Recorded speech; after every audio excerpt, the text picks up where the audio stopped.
At the dawn of the 20th century, Germany had a bit of a geographical inconvenience. After unifying in 1871, it found itself with a revanchist France on one side and a gigantic, seemingly infinite Russia on the other.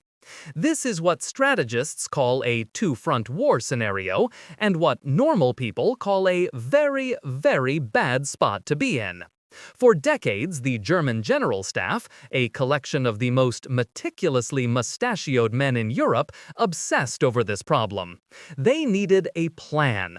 Not just any plan, but a single, brilliant, all-or-nothing gambit that would solve this geopolitical sandwich where they were the unfortunate filling. The solution had to be fast, it had to be decisive, and, as it turns out, it had to be completely detached from reality. Enter Count Alfred von Schlieffen, chief of the Imperial German General Staff. This man was less of a general and more of a military theologian. His holy text was the Battle of Cannae, where Hannibal encircled and annihilated a much larger Roman army in 216 BC. Schlieffen was obsessed. He wrote about it constantly, he lectured about it, he probably dreamed about it. He believed the Battle of Annihilation was the only way to win a modern war. His grand idea, refined over years, was a gigantic, sweeping right hook.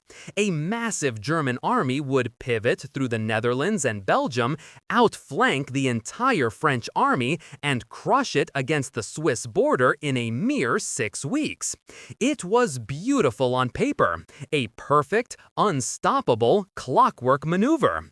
And like most things that are perfect on paper, it had one tiny flaw. It involved actual human beings and a world that wasn't made of graph paper. The first pillar of this masterpiece of military planning was the casual violation of Belgian neutrality. The thinking in Berlin was that Belgium, a small country whose neutrality was guaranteed by a treaty signed by, well, Germany, wouldn't mind. They'd surely just let hundreds of thousands of German soldiers pass through on their way to Paris, right? When the British ambassador asked the German chancellor about the treaty, he was famously told it was just a scrap of paper. Unfortunately for the Germans, the Belgians disagreed. They fought back, and they fought back hard, especially around the fortress city of Liège. The plan called for these forts to fall in 2 days. They held out for 12.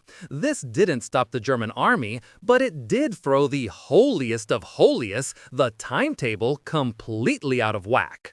The entire 6-week schedule for crushing France was based on another convenient assumption. Russia would take forever to get its act together.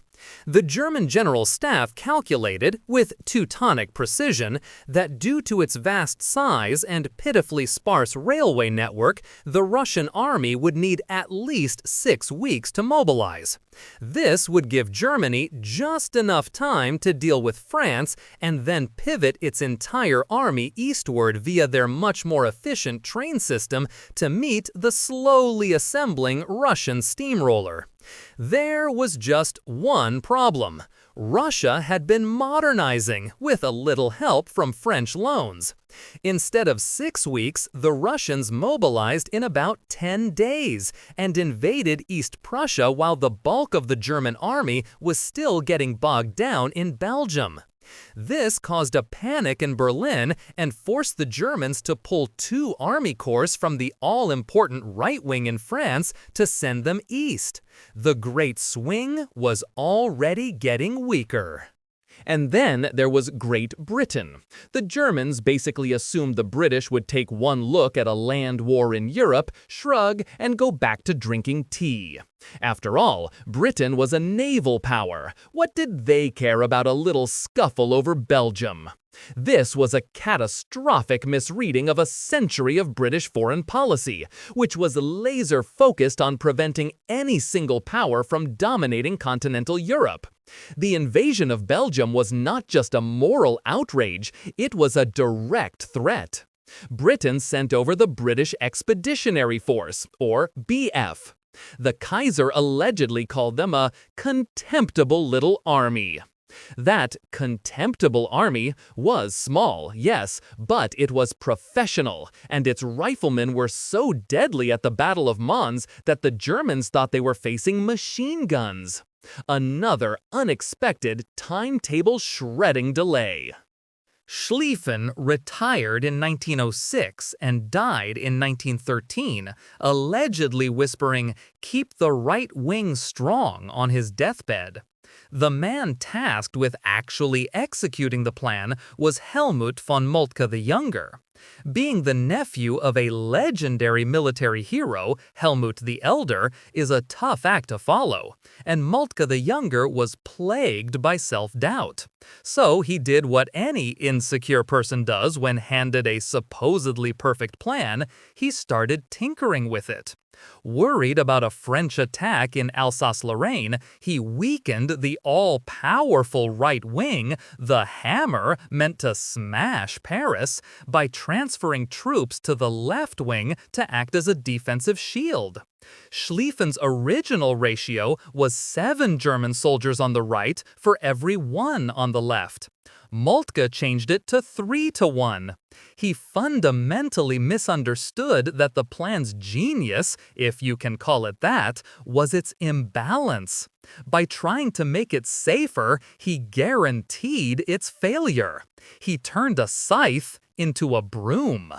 War isn't just about brilliant maneuvers, it's about beans, bullets, and bandages. And the Schlieffen Plan's logistical side was a fantasy. The German soldiers on the right wing were expected to march, on foot, over 300 miles in a few weeks, fighting along the way. They literally marched the boots off their feet. They outran their own supply lines, which were dependent on railways. But the Belgians, in their refusal to cooperate with the invasion, had an annoying habit of blowing up their own railway tunnels and bridges. This meant everything had to be brought up by horse-drawn wagons on roads clogged with hundreds of thousands of men. The horses were starving, the men were starving, and ammunition was running low long before they ever saw the Eiffel Tower. The great German war machine was, quite literally, running out of gas. The plan also forgot that soldiers are not robots and commanders are not psychics. Communication in 1914 was shockingly primitive. There was no reliable field radio. Generals miles behind the front lines relied on reports from officers in cars, on motorcycles, or on horseback. Moltke, the supreme commander, set up his headquarters in Luxembourg, over 100 miles from the critical right wing. He was receiving information that was hours, sometimes days old. He was effectively blind, trying to conduct a symphony of millions with a broken baton and earplugs. The commanders on the front line, exhausted and out of contact, started making their own decisions. General von Kluck's First Army, on the extreme right wing, famously decided to turn southeast of Paris instead of encircling it, exposing his flank. It was a fatal, uncoordinated deviation from a plan that demanded perfect coordination. All of these flaws came together in a spectacular failure at the First Battle of the Marne in early September 1914. The exhausted Germans, with a weakened right wing, had exposed their flank, and the French saw it. A French reconnaissance pilot flying a flimsy biplane literally spotted the gap between the German First and Second Armies and reported back. The French commander, Joseph Joffre, seized the opportunity and launched a massive counterattack into the gap. This is where the legend of the taxis of the Marne comes from, where Parisian taxis were used to rush reinforcements to the front. While their military impact was small, their propaganda value was immense. Facing a collapsing front and suffering a nervous breakdown, Moltke ordered a general retreat. The great gamble had failed. Paris was saved, and the war of movement was over. So, what was the ultimate consequence of the Schlieffen Plan's failure? The single worst outcome imaginable for everyone involved. After the retreat from the Marne, both sides executed what's called the race to the sea, trying to outflank each other to the north. But they matched each other step for step until they ran out of land at the English Channel. With nowhere left to maneuver, they did the only thing they could do. They dug in. They dug trenches, hundreds of miles of them, from the Swiss border to the North Sea. The war of rapid annihilation Schlieffen dreamed of had turned into its hideous opposite, a static, brutal war of attrition. For 4 years, millions of men would live, fight, and die in a miserable landscape of mud, barbed wire, and machine guns, all because of a plan that was too clever by half. An elegant solution that created an unsolvable problem. The Schlieffen Plan is a beautiful case study in what happens when you mistake complexity for intelligence. It was a theoretical masterpiece that required a perfect world to operate in. It assumed enemies would act exactly as predicted. It assumed soldiers could march forever without food. It assumed treaties were meaningless and communication was instantaneous. It assumed friction, chance, and human nature simply didn't exist. The plan wasn't just flawed, it was arrogant.